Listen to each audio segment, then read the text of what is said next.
श्री रामेश्वरम ज्योतिर्लिंग। दोस्तों, आप सभी से निवेदन है, कृपया कहानी को लाइक और सब्सक्राइब जरूर करें। आप सबकी बहुत मेहरबानी होगी। धन्यवाद। प्रणाम। सत श्री अकाल। कहानी है श्री रामेश्वरम ज्योतिर्लिंग। श्री रामेश्वरम ज्योतिर्लिंग, जिसे तमिल लहजे में इरोमेश्वरम भी कहा जाता है, भारत के तमिलनाडु राज्य के रामनाथपुरम जिले में एक तीर्थ नगर है जो हिंदू धर्म के पवित्रतम 4 धाम तीर्थ स्थलों में से एक है।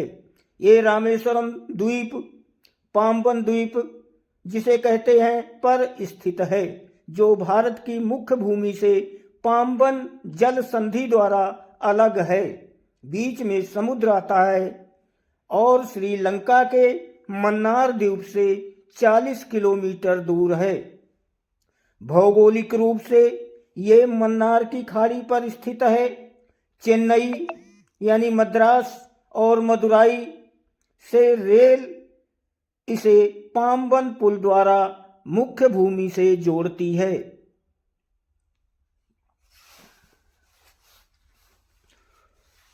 उत्तर भारत में काशी, वाराणसी या बनारस की जो मान्यता है, वही दक्षिण में रामेश्वरम की है। धार्मिक हिंदुओं के लिए वहाँ की यात्रा उतना ही महत्व रखती है जितना कि काशी की। रामेश्वरम चेन्नई से कोई 600 किलोमीटर दक्षिण में है। रामेश्वरम एक सुंदर टापू है। हिंद महासागर और बंगाल की खाड़ी इसको चारों ओर से घेरे हुए है।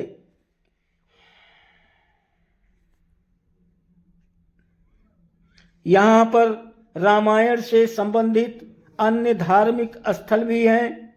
ये तमिलनाडु के रामनाथपुरम जिले का तीसरा सबसे बड़ा शहर है, जिसकी देखरेख 1994 में स्थापित नगर पालिका करती है। पौराणिक कथाओं के अतिरिक्त यहाँ पर श्रीलंका के जाफना के राजा चोल और अलाउद्दीन खिलजी के सेनापति मलिक काफूर की भी उपस्थिति रही है।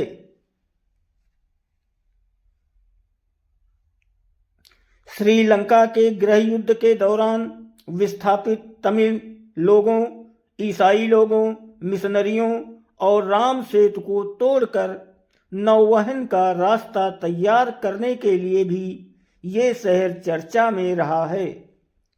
जिला मुख्यालय रामनाथपुरम से ये कोई 50 किलोमीटर पूर्व की दिशा में पड़ता है। पर्यटन तथा मछली व्यापार यहाँ के वासियों की मुख्य आजीविका है। इस हरे भरे टापू की शकल शंख जैसी है।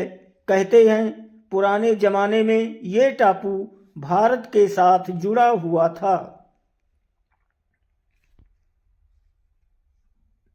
परंतु बाद में समुद्र की लहरों ने इस मिलाने वाली कड़ी को काट डाला, जिससे वो चारों ओर पानी से घिरकर टापू बन गया।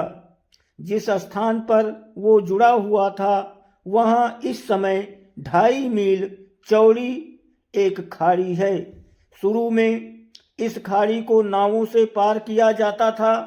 बाद में, आज से लगभग 400 बरस पहले, कृष्णप्पा नायकन नाम के एक छोटे से राजा ने उसे पत्थर का बहुत बड़ा पुल बनवाया था।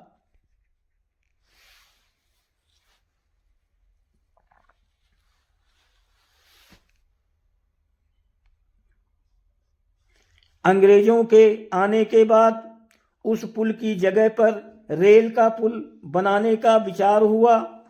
उस समय तक पुराना पत्थर का पुल लहरों की टक्कर से हिलकर टूट चुका था। एक जर्मन इंजीनियर की मदद से उस टूटे हुए पुल का रेल का एक सुंदर पुल बनवाया गया। इस समय यही पुल रामेश्वरम को भारत से जोड़ता है। इस स्थान पर दक्षिण से उत्तर की ओर हिंद महासागर का पानी बहता रहता है और दिखाई देता है। समुद्र में लहरें बहुत कम होती हैं। समुद्र शांत रहता है। शांत बहाव को देखकर यात्रियों को ऐसा लगता है मानो वो किसी बड़ी नदी को पार कर रहे हों।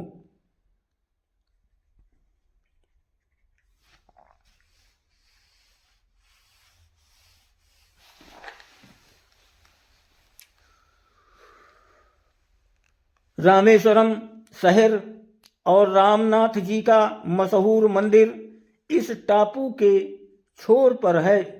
टापू के दक्षिणी कोने में धनुषकोटी नामक तीर्थ है, जहाँ हिंद महासागर से बंगाल की खाड़ी मिलती है। इसी स्थान को सेतुबंध कहते हैं।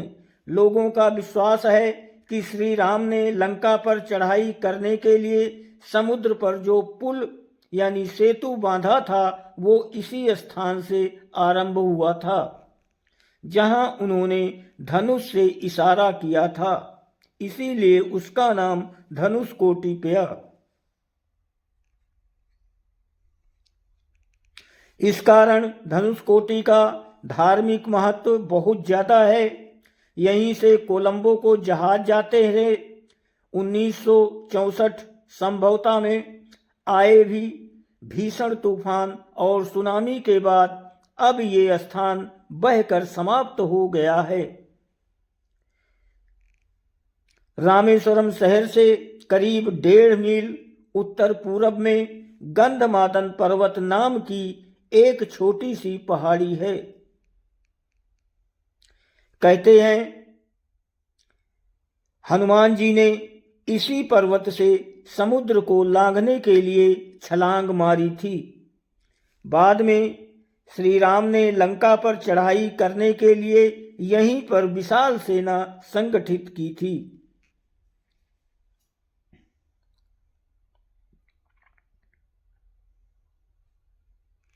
इस पर्वत पर एक बहुत ही सुंदर मंदिर बना हुआ है। यहाँ का सबसे बड़ा आकर्षण रामनाथ स्वामी या रामेश्वर मंदिर है, जो एक शिव ज्योतिर्लिंग है।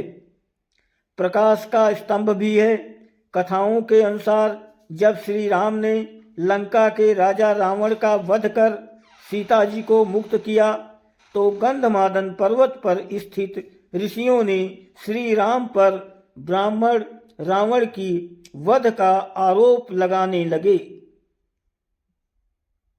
उनकी सलाह के अनुसार इस पाप को ढोने के लिए श्री राम ने यहाँ पर शिव की पूजा करने का निर्णय लिया था। लेकिन रेत से लिंग कैसे बने, इस दुविधा के लिए उन्होंने हनुमान को कैलाश पर्वत यानी हिमालय से शिवलिंग लाने को कहा। जब हनुमान जी के लिंग लाने में देर हुई तो माता सीता ने रेत का लिंग बना दिया और राम जी ने उसकी आराधना की। हनुमान जब वापस आए तो गुस्सा हुए। समझाने के लिए श्री राम ने पुराने लिंग के स्थान पर हनुमान द्वारा लाए लिंग को लगाने को कहा। हनुमान के लाख प्रयास करने के बाद भी लिंग न हिला। इसलिए श्री राम ने ये विधि स्थापित की कि पहले इस रेत के लिंग की पूजा होगी, तब जाकर कैलाश पर्वत वाले लिंग की पूजा होगी। इसके बाद ही से ऐसा ही होता आ रहा है और इसे ही सही माना जाता है। फेसबुक देखने वाले सभी भाइयों से अनुरोध है, कृपया कहानी को लाइक और फॉलो जरूर करें। धन्यवाद, प्रणाम, सत श्री अकाल।